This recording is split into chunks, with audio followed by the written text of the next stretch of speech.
Greetings, I am Kenneth Glover, a third year political science scholar from Tampa, Florida. And the group that I chose today that would be seen as a terrorist organization would be the IRA, or the Irish Republican Army.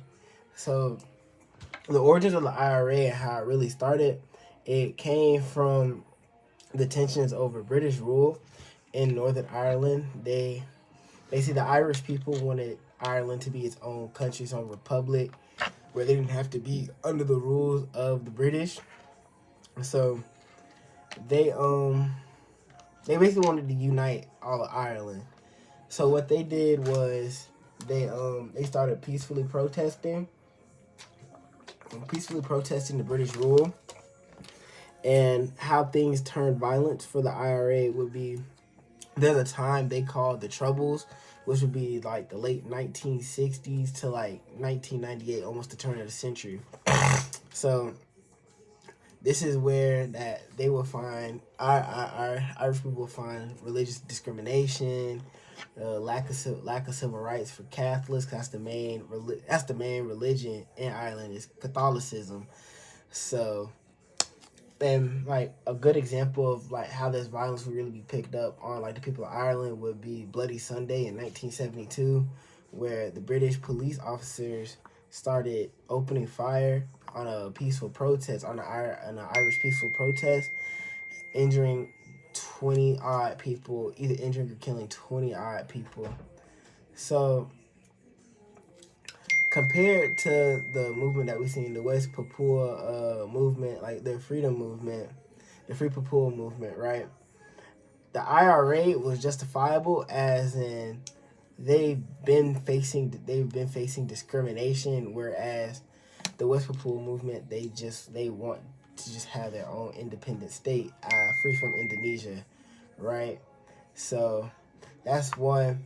And the second, and my main reason I really feel like this is justifiable compared to what the West Papua movement, the Free Papua movement does, is that there was peaceful civil marches, as we seen, i.e. Bloody Sunday, as we seen, where it ended up resorting into violence, not because of the IRA, but because of the other side, because of the British police. So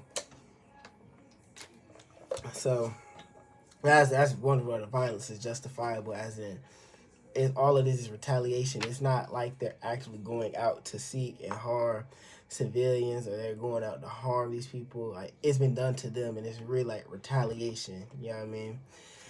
And another reason it's justifiable is like, compared to the West Papua move. I mean, not the West Papua, the Free Papua movement. The their main targets, like I said, their main targets weren't civilians. Their main targets were government infrastructures, police, like the military. Civilians were harmed, which is like, that's never okay. Like, harming people in general is never okay, but that's not like that was their active thing. Like, oh, they want to harm civilians. No, they want to hit these government institutions where it hurt, because that's the people that's oppressing them. You know what I mean? Not the civilians. And it was really to force a political solution, whereas it was forced a political solution that they wanted this to get done, whereas it could be seen in the Free Papua movement could be seen as like they're starting to terrorize people like indiscriminately. So, boom.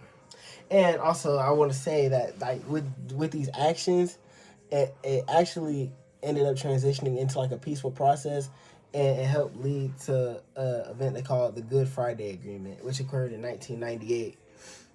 So that's what the IRA does now. The Free Papua movement, they mainly are targeting like teachers, healthcare workers, civilians, rather than focusing on like the actual state. They're hitting those civilians because they're hitting whoever they see is aiding the government, basically, but they're not attacking the actual government. So that's when we like, you're terrorizing people. Like, that's like real life terrorism. You're not like fighting a state. You're hitting the citizens, your own people. You know what I mean? So there's another reason would be like, there's just not too much legitimacy. You know what I mean? They're not really recognized. You know what I mean? They're not recognized, like nationalists would be like, oh, like we hear their problems, like let's go help them. Does that. They're not. they have no leverage really. But like I said, the main thing I would say is just like the widespread violence, the indiscriminate violence. Like it's not, like I said, they're not really aiming to hit certain government states. Like, oh, you hitting government infrastructures, that is that or that. Nah, like they're like they're just targeting people indiscriminately. If they even feel you helping with the government, killing teachers, kidnapping. Like we see for one instance in the video where it's a New Zealand pilot. He has nothing to do with this, but he got kidnapped and hasn't from since 2023. Haven't seen his family. That. Like that's where it turns into terrorism. It's not like a terrorist organization or like teetering the lines. Like they're harming the government. So like they're a terrorist organization. Or their people are actually like, terrorizing civilians, and that's like the main difference between the IRA did and what this current movement is doing.